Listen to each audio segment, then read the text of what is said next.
Sehat anak-anak? Oke, saya mulai. Bismillahirrahmanirrahim. Assalamualaikum warahmatullahi wabarakatuh.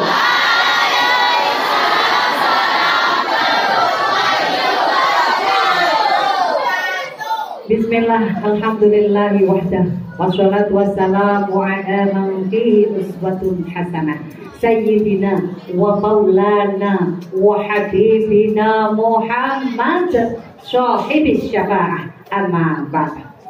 Yang terhormat Ibu Haja Emi Tahmidah SPDMA, Kepala MTSN 16 Jombang, beserta Bapak Ibu Wakil Kepala Madrasah, yang kami hormati Bapak Ibu Guru, yang saya banggakan seluruh pengurus OSIM MTSN 16 Jombang. Hai, tepuk tangannya mana? Dan seluruh siswa-siswi MTSN 16 Jombang yang luar biasa. Alhamdulillah pagi ini kita bisa bersama-sama berjumpa. Semoga materi yang akan saya bawakan tentang moderasi beragama betul-betul bisa bermanfaat buat kalian semua. Dan nanti siap untuk mendengarkan dengan seksama. Ya, tidak boleh ngomong ya, tidak akan lama kok. Kemudian Allahumma sholli ala sayyidina Muhammad. Salawat serta salam semoga senantiasa tercurah limpahkan kepada junjungan kita Nabiullah Muhammad Sallallahu Alaihi Wasallam beserta seluruh keluarga, sahabat dan seluruh tabiin dan orang-orang soleh. Anak-anak yang berbahagia, hari ini tentang moderasi beragama. Apa sih moderasi beragama? Nah ini moderasi beragama adalah pertama, moderasi itu, perhatikan, moderasi itu berasal dari kata-kata bahasa mana? Bahasa Latin, betul. Apa? Moderatio. Kemudian kalau yang artinya tidak kelebihan, oga nemen, oga lebih banyak. Terus kalau menurut bahasa Arab adalah wasatun atau wasatia, yaitu tengah-tengah. Sedangkan menurut bahasa Indonesia apa? Moderasi itu menurut bahasa Indonesia apa? Nah, singkatnya kok apa? Yuk tinggal silang. Tinggal baca.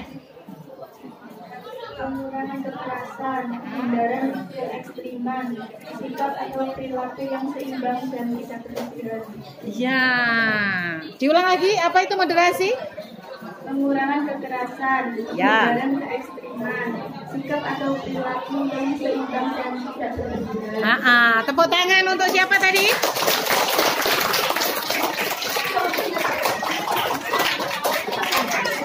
Baik, jadi yang namanya moderasi itu adalah menghindari keekstriman, tidak boleh berlebihan kanan maupun berlebihan ke kiri. Maksudnya apa sih? Contoh Indonesia itu kan negara majemuk karena terdiri dari berbagai macam kultur, budaya. Terus apa lagi yang berbeda di Indonesia selain budayanya? Beda apanya? Beda suku, adat. Terus beda apa lagi? Agama. Semuanya banyak perbedaan di Indonesia karena Indonesia negara yang majemuk. Agamanya saja beda. Ada agama Islam, agama Kristen. Kristen pun dibagi dua, ada Kristen Protestan, ada Kristen Katolik. Ada lagi agama yang lain yang dibolehkan di Indonesia, Hindu, Buddha, Konghucu. Pintar sekali. Nah, ternyata ini alumni SD dan MI-nya pintar-pintar loh, tepuk tangan untuk kalian semua. Indonesia sebagai negara majemuk dengan berbagai macam keberagaman, maka jangan sampai yang terjadi beda agama saling menghina, beda adat istiadat saling menghujat, beda bahasa saling tidak menyapa. Jangan ya Dek ya. Jangan. Biarpun kita berbeda, ingat pelangi itu indah karena warnanya berbeda. Bayangno nek pelangi warnanya situk tok ijo tok utawa abang tok utawa kuning tok, indah kan? Biru tok jenenge udah pelangi. Itu namanya kalau biru tok namanya lah langit. Nah, pelangi indah karena berbeda. Ketika kita berbeda, yang penting kita saling menghormati, kita saling toleransi. Maka Indonesia dengan berbagai macam keberagaman, insya Allah akan menjadi negara yang damai gitu. Nah, selanjutnya karena kita sudah banyak perbedaan, tapi kita harus tetap saling toleransi. Maka akhirnya apa sih maksudnya moderasi beragama itu? Jadi moderasi beragama itu adalah cara pandang kita, sikap kita yang tidak berlebihan, sikap kita, cara pandang kita yang tengah-tengah, tidak berlebihan.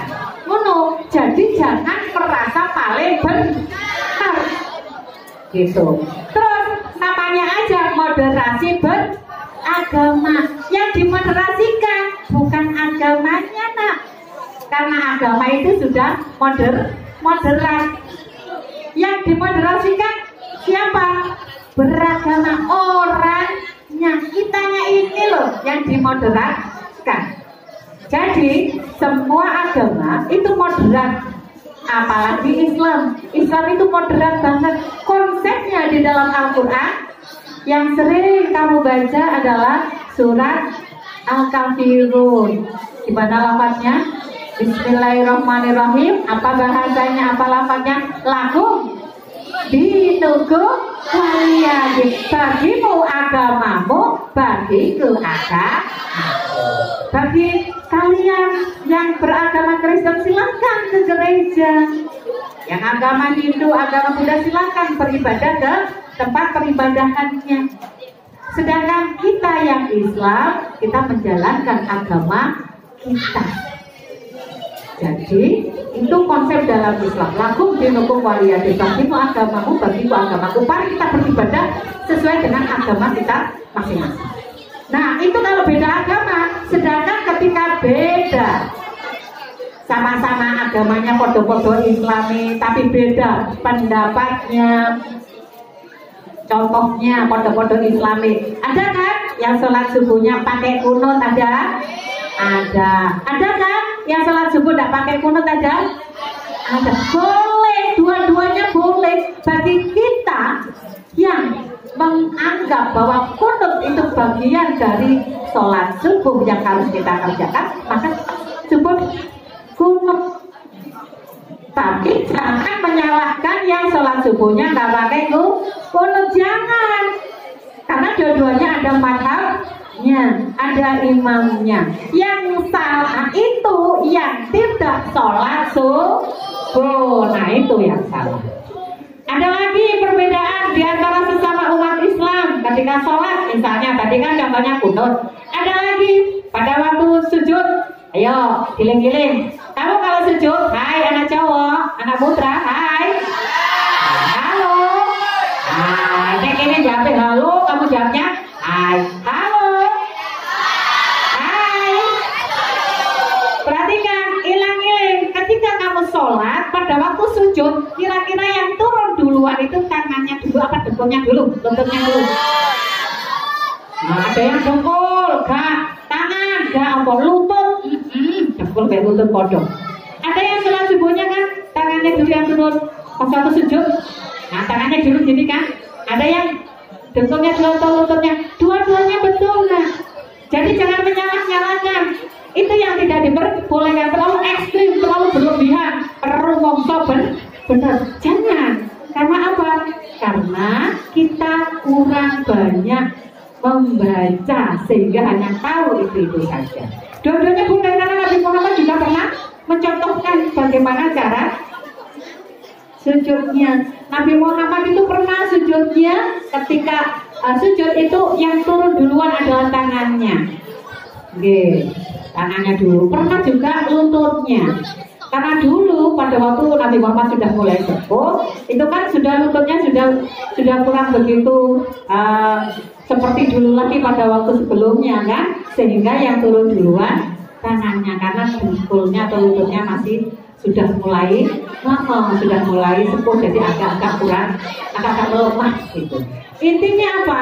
Jadi kita dalam beragama, baik yang beda ataupun yang sama agamanya, maka jangan berlebihan. Tetap kita harus meyakini bahwa agama kita, agama Islam adalah agama yang paling benar, agama yang paling baik. Tapi kita tetap memberi ruang, buat orang-orang yang berbeda agamanya dengan kita untuk toleransi.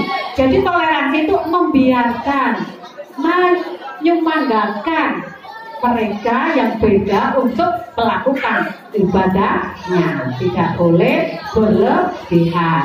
Selanjutnya, nah, ciri-ciri ekstrim kanan berlebihan itu apa saja? Mulai dari tidak toleransi, terus menganggap pandangan kita yang paling benar, mereka yang salah.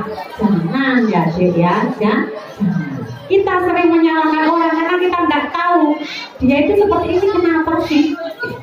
Sama seperti kalian ketika di dalam kelas, contoh sederhana juga pemilihan kelas, balik kan pemilihan ketua kelas, pengurus kelas. Kamu kan sudah kenal, aku katanya milih Angela, enggak, aku katanya milih Ika.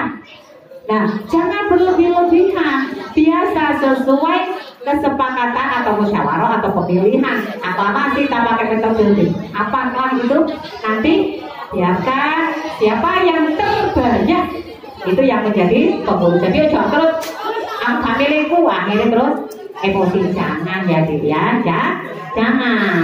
Terus kalau ekstrem kiri, contohnya apa? Contoh ekstrem kiri itu ya kayak PKI, para gerakan-gerakan yang kepingin merongrong kedaulatan negara Republik Indonesia, kepingin mendirikan asas yang terbaru. Nah, itu yang tidak boleh. Tuh, selanjutnya, nah, ketika semua, terutama kamu, ya, karena ditanamkannya sejak dini pada waktu Mas Sama diajari, dikasih tahu tentang materi moderasi beragama. Harapannya apa? Ketika dewasa nanti kamu ini kan calon-calon pemimpin masa depan, betul? Nanti setelah kamu kuliah ada loh di antara kamu yang akan jadi bupati, amin. Ada yang jadi apalagi jadi gubernur, bisa jadi. Ada yang jadi Pak Lurah, bisa jadi, Bu Lurah, bisa jadi. Kalian adalah calon-calon pemimpin Indonesia. Makanya kalau ditanamkan sejak dini agar kalian itu moderat, agar kalian itu seimbang, tidak berlebihan terhadap apa yang kalian yakini, tidak menyalah-nyalahkan, menjelek-jelekkan, maka insya Allah Indonesia akan menjadi negara yang damai. Indonesia akan menjadi baldatun thayyibatun warabun ghafur, negara yang aman damai. Nah, sekarang apa sih nilai moderasi beragama? Ayo. Jadi biar kamu ketok kumpulkan jawabnya. Kira-kira moderasi beragama itu ada 9 nilainya. Apa saja? Yang pertama tentang pintar, yang kedua tentang kasih sayang, ketiga toleransi, saling menghargai. Terus yang keempat apa? Keadilan, beragama beto, bersuku beto, tapi keadilan itu tidak pandang bulu, semuanya kan sama di mata hukum. Selanjutnya ke 6. Yang kelima belum ya? Yang kelima apa? Berimbang. Yang ke-6 taat konstitusi. Jadi karena kita negara, kita ini bukan negara yang berlandaskan Islam, tapi kita negaranya pakai negara hukum. Jadi ketika ada yang mencuri, kalau Islam itu hukumnya bagi pencuri adalah dipotong tangannya. Karena di sini di Indonesia ada undang-undang tersendiri, maka kita harus taat. Yang ke-7 toleransi. Yang ke-8 anti kekerasan. Jangan senggol titik, bacok, jangan. Beda pendapat, buruk. Terus nah, yang terakhir, yang ke-9 penghormatan kepada tradisi. Jadi penghormatan kepada tradisi, harus menghormati tradisinya. Beda bahasa, lepaskan dulu. Beda bahasa ataupun beda adat istiadat, tetap kita harus saling menghormati, kita harus saling menghargai. Makanya nanti kalau kamu sudah sekolah di sini sudah semester 1, nanti akan ada yang namanya penampilan. Penampilannya apa nak? Ada yang pakai tari saman. Tahu tari samannya kayak apa? Yang tahu kayak gini ya, tari saman, tari piring. Nanti kamu akan diberi kesempatan untuk tampil tari tradisional. Itu salah satu bukti cinta kita kepada NKRI. Nah, terus nanti kurikulumnya akan ada kurikulum baru, namanya kurikulum berbasis cinta atau KBC. Nah, dari sini ada yang mau ditanyakan? Ya. Kita sekarang sudah masuk ke part yang terakhir. Kita akan berdiri, kita relaksasi. Tapi sebelumnya, yel dulu, yelnya gini. Kalau saya tanya siapa kita, kamu jawabnya generasi moderat. Moderat itu gini nak. Oke, tangannya sedang. Nggak terlalu ke atas, nggak terlalu ke bawah. Tengah. Karena sampai itu generasi moderat diharapkan kalian itu tengah-tengah, jadi orangnya seimbang, tidak berlebihan. Misalnya ada nanti di luar sana kamu akan ketemu dengan teman-teman sama-sama muslimahnya, tapi mereka jilbabnya luar-luar, mereka pakai cadar. Tidak apa-apa. Yang penting kita tidak menyalahkan, apalagi menjelek-jelekkan. Memang iya boleh karena menutup auratnya. Tidak usah memandang berbeda. Siapa kita? Generasi moderat. Moto kita siap menjaga NKRI. Generasi moderat. Toleransi namanya begini. Toleransi. Itu cinta tanah air, cinta budaya, cinta damai. Dipegang tangan temannya. Cinta damai. Yes, go. Yes, go. Itu tepuk tangan bareng-bareng. Itu ya. Nanti di video bareng-bareng. Terus selanjutnya biar langsung nyambung, kamu berdiri. Nanti ada lagunya. Bukan tutup, perhatikan kok saya berduduk dulu sama kok berdiri sebentar. Jadi nanti begitu berdiri langsung. Bukan tutup, lagunya gini. Buka tutup, bertepuk tangan. Minta bantuan dong kakak-kakak Osim, boleh ke sini. Ayo cepetan satu gambar. Ke belakang, ayo sini. Lu ayo cepetan. Kakak-kakak ya, ada satu gambar, mati di bawah satu gambar. Ayo cepetan. Sini dua, atau ayo lagi. Ayo cepetan. Sini. Sebelah sini. Nah, sini tiga, ayo cepetan. Nah, ayo. Perhatikan lah, mau ngapain aku kompak, baik kompak, ada kompak. Perhatikan ya. Buka tutup, bertepuk tangan. Buka tutup, bertepuk tangan. Tadi lutut, bertepuk tangan. Tadi pinggang, lalu belokkan buha. Yang kencang, buha. Kenapa? Energi positifnya biar masuk, energi negatifnya dikeluarkan. Bisa? Terus dilanjut dengan generasi yang moderat. Terus toleransi, cinta tanah air, cinta budaya, cinta damai. Moto kami siap jaga NKRI. Yes go. Bisa luar biasa. Tepuk tangan untuk siswa-siswa DSN 16